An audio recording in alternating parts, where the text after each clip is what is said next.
In the time of this presentation, there's going to be another 4 babies born in this world which have a cleft lip or palate.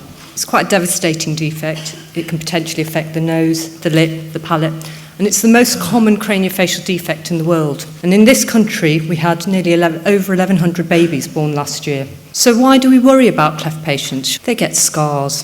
They have altered anatomy.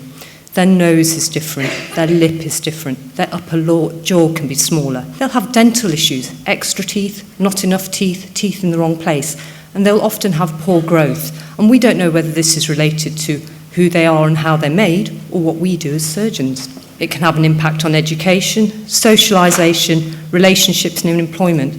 They often avoid photographs. The clinic question I'll ask is, do you like having your profile photographed? The teenagers will often say no. Think about in the context of today's social media, Twitter, Instagram, Facebook. They all use it, and these patients are avoiding taking part in that. Cleft palate can affect your speech. Hopefully, the patients are okay, but a lot of them will be hypernasal. You can hear the sounds coming out of their nose rather than their mouth. They're quiet.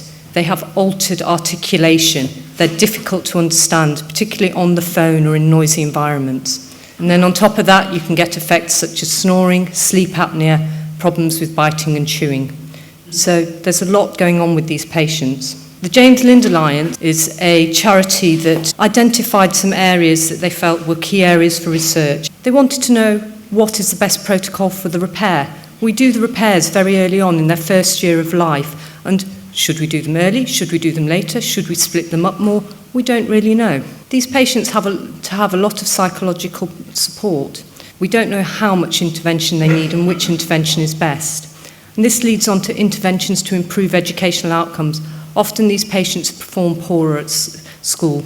And then there are the causes of cleft lip and palate. Are they genetic? Are they environmental? We need to identify patients and diagnose them and split them into their separate groups. And the way we can do that is using 3D imaging, genetics, and clinical descriptions. However, we don't have baseline data in all of those areas. Once we do that, we can tailor our treatment to each of those different types of patient, and this should hopefully give us better outcomes.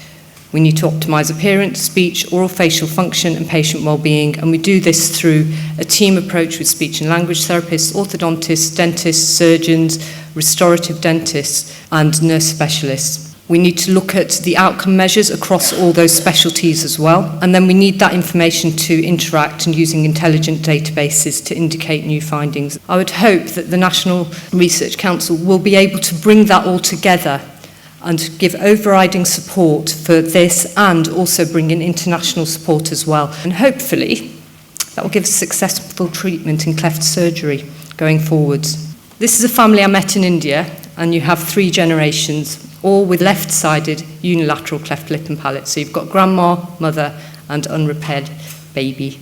And hopefully this sort of research in the future will help us.